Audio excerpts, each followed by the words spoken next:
everyone and welcome to Doon Officers Academy. Today we are doing certain questions which are related to verbs. इससे पहले models और verbs की classification आप कैसे करते हो उन सब के बारे में आपके पहले वीडियो ऑलरेडी बन चुकी है. So please do refer to that video in case आपने कुछ भी मिस आउट किया है, राइट? क्योंकि आज जो हम क्वेश्चन करने वाले हैं वो सब उस वीडियो में कॉन्सेप्ट डिस्कस हो चुके हैं. लेकिन स्टार्ट करने से पहले मैं एक बार आपको सबको वापस याद दिलाना चाहूंगी that we are starting our offline batches on every Monday. Her Monday fresh batch start होगा जिसमें आप जो भी डिफेंस एग्जामिनेशन है जैसे RAMC, RMS, सैनिक स्कूल, NDA, FCAT, CDS इन सब के लिए आपको प्रिपेयर कराया जाएगा.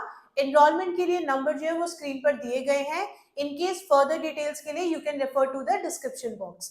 तो शुरू करते हैं आज का सेशन दैट इज वर्ब्स. और वर्ब्स में हम क्या करने वाले हैं? We are doing certain questions which are related to verbs, right?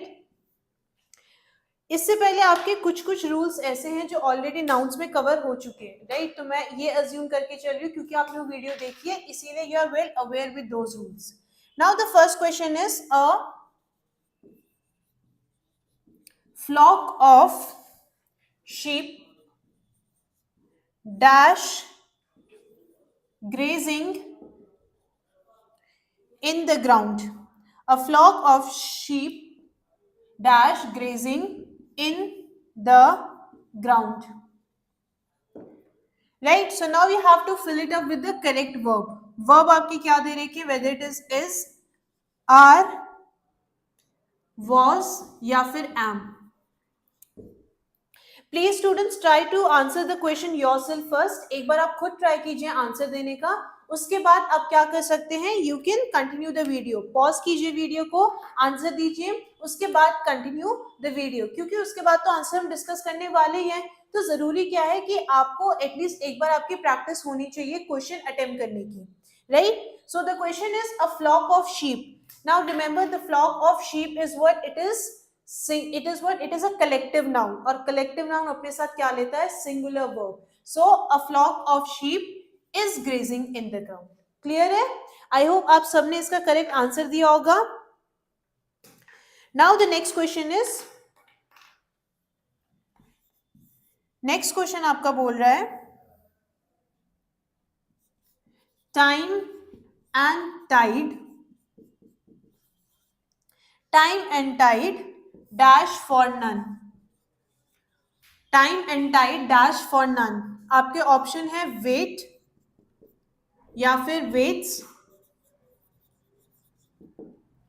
और एल्स इट इज वेटिंग या फिर weighted.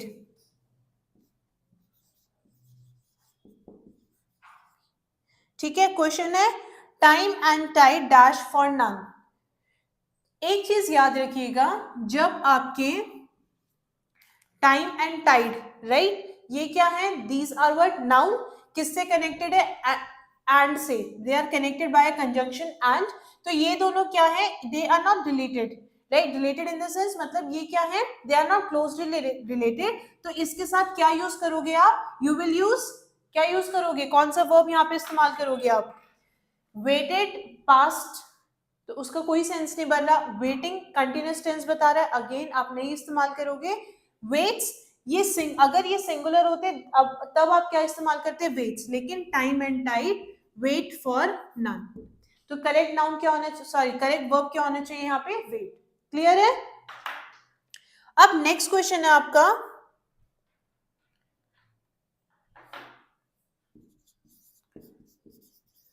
more than 5 persons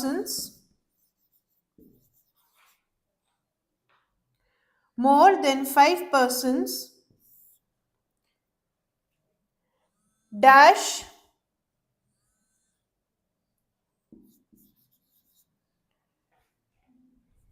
more than 5 persons signed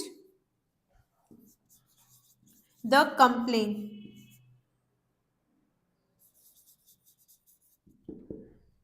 option के क्या है आपके? has, had, is या फिर have. ठीक है, मोर देन 5 persons। अब देखो मोर देन 5 persons बेसिकली किसको रेफर कर रहा है, प्यूरल है ये, और अगर प्यूरल नाउन होगा तो वो क्या लेगा, प्यूरल वर्ब लेगा अपने साथ। तो more than 5 persons have signed the complain, तो करेक्ट ऑप्शन क्या है आपका, हैव। क्लियर है, आई होप ये चीज सबको समझ आई होगी, राइट। अगर आपके पास प्यूरल नाउन है, नाउन प्यूरल है या सब्जेक्ट प्यूरल है, तो वो क्या लेगा अपने साथ, प्यूरल वर्ब लेगा, राइट। अब यहाँ पे क्या था, flock of sheep collective noun है, कलेक्टिव नाउन अपने साथ क्या लेता है, सिंगुलर वर्ब लेता है। अब जो नेक्स्ट क्वेश्चन है इसमें आपको ब्रैकेट में कुछ कुछ वर्ब्स दिए गए हैं। Now according to the sentence आपको उन वर्ब को चेंज करना है। I sleep soundly and dream that a dog entered the room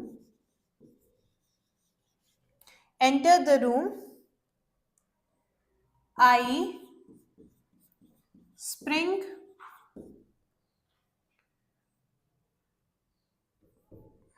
off the bed।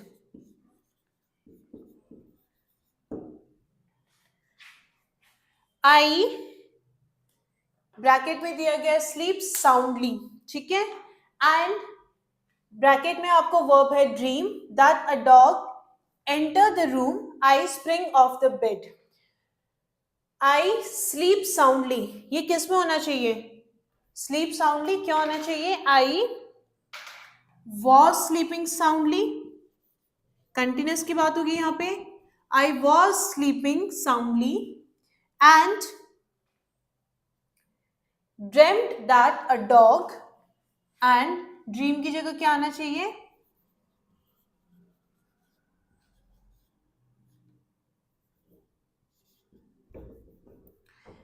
dreamed that a dog enter the room।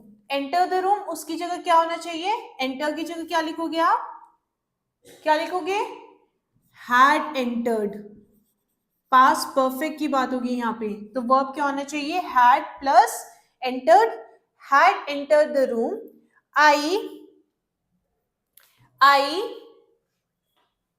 Spring की जगह sprang, सिंपल पास में आपका last statement होना चाहिए, आई sprang off the bed। Clear है इतना, I was sleeping soundly and dreamed that a dog had entered the room, I sprang off the bed। Clear है इतना।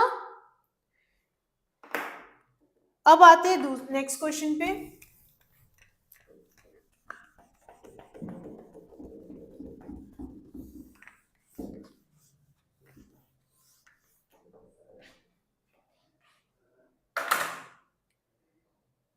Now here also you have to fill in the blanks according to the suitable verb। ठीक है, जैसे आप sentence पढ़ोगे तो जो भी suitable verb है you have to fill it up with that verb। I dash Sita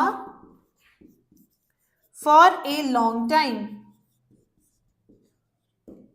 question आपका बोल रहा है I dash सीता, ब्रैकेट में आना चाहिए नॉट सी,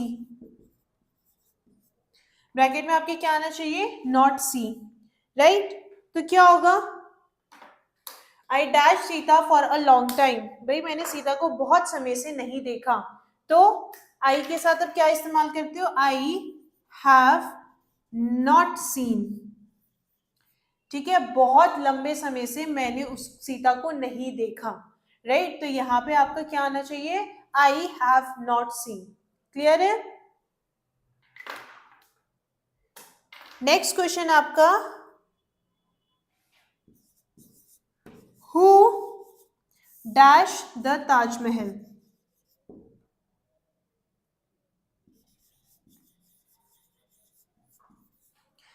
जो आपको वर्ब दिया गया है दैट इज बिल्ड, वर्ब जो आपको दिया गया है दैट इज बिल्ड, ये स्टेटमेंट किस में होना चाहिए, who dash the Taj Mahal, past की तो बात हो रही है, तो फिर बिल्ड की जगह क्या होना चाहिए, बिल्ट टी, ठीक है, करेक्ट आपका वर्ब क्या है? बिल्ट। क्लियर है इतना?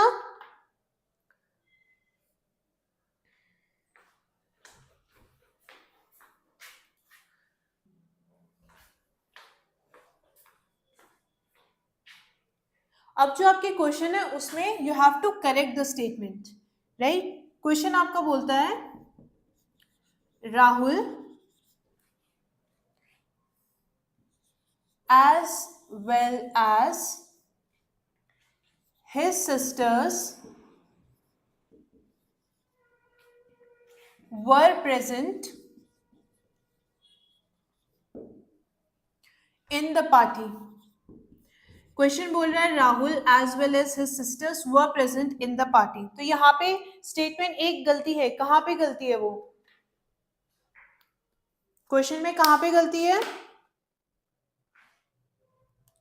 Rahul as well as his sisters were present in the party, in the present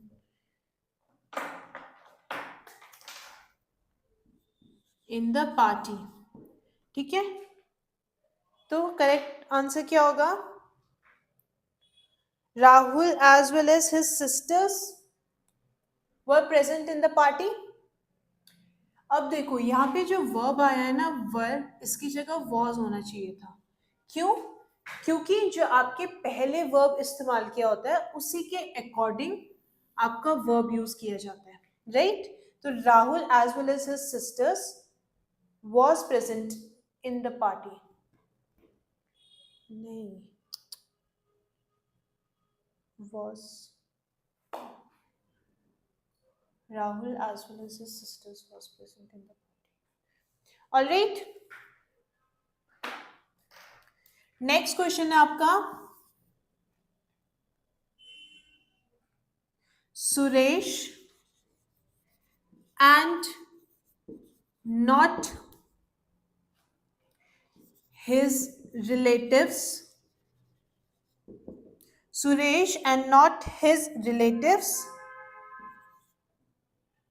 were arrested. Suresh and not his relatives were arrested. अब यहाँ पे किसकी बात की जा रही है? सुरेश की बात की जा रही है, राइट? तो जो आपका मेन सब्जेक्ट होगा उसके अकॉर्डिंग आपका वर्ब होना चाहिए, यही चीज तो बताई गई है। यहाँ पे राहुल, मेन किसके बारे में बात की जा रही थी? राहुल के। सिमिलरली यहाँ पे सुरेश की बात की जा रही है, विच इज व्हाट, क्या है ये? इसके साथ आपको क्या आना चाहिए? सिंगुलर वर्ब आना चाहिए। Rahul and not his relatives was arrested. Clear? तो यहाँ पे द जो आपका वर्ब होगा that should be according to Suresh. Clear? अब नेक्स्ट क्वेश्चन है आपका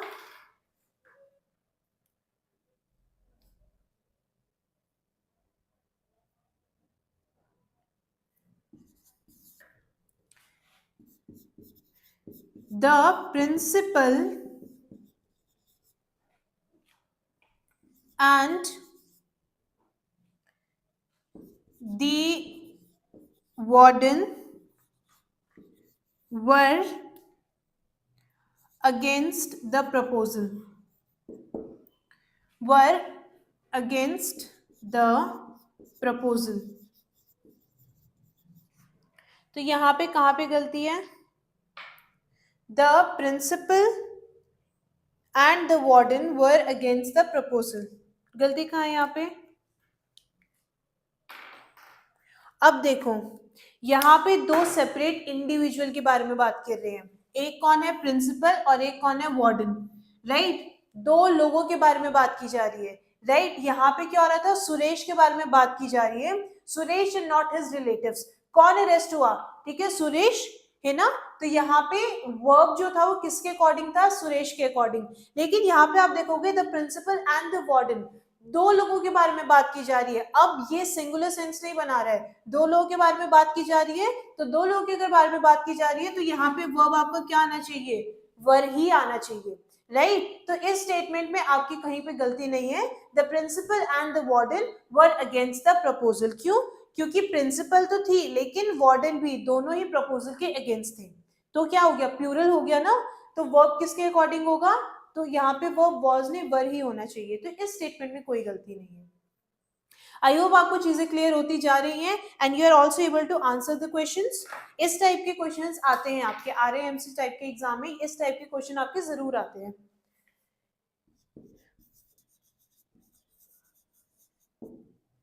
the horse and carriage are at the gate.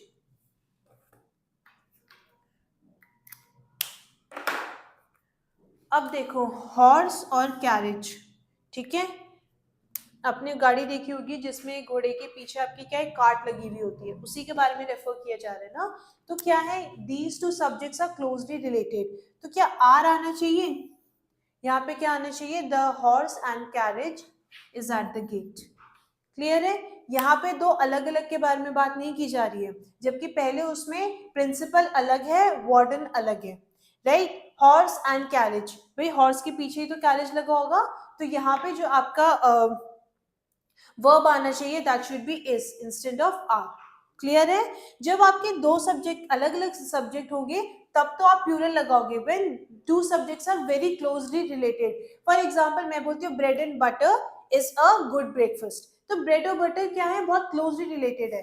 तो when subjects are closely related तो आप उस सेंस में क्या करते हो कि आप सिंगुलर वर्ब का इस्तेमाल करते हो, ठीक है।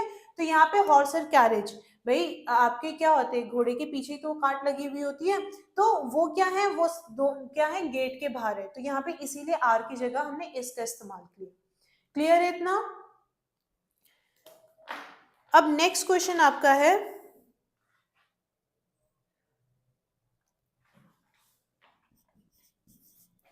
She has enlisted herself,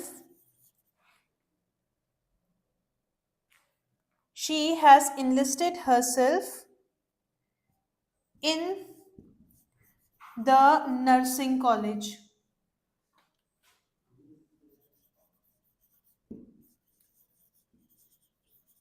she has enlisted herself in the nursing college।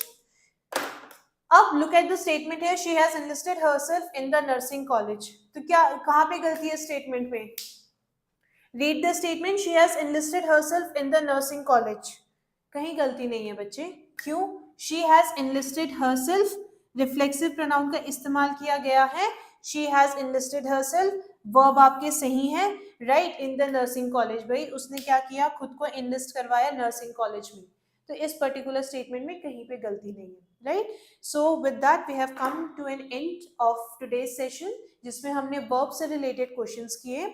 I hope आपके कॉन्सेप्ट जो है वो और क्लियर हुए होंगे, और आपको आपके जो पढ़ा है, जो भी कॉन्सेप्ट्स पढ़े हैं वो आप अप्लाई कैसे करोगे वो भी आपने समझा होगा, right. So this was the end of the topic verbs. I hope आपको चीजें समझ आई होंगी, बट बिफोर लिविंग एक बार मैं आपको वापस याद दिलाना चाहूंगी that every Monday we are starting our fresh batches. तो अगर आपको इनरोल कराना है, the numbers are given on the screen, further details description box में भी दी गई हैं।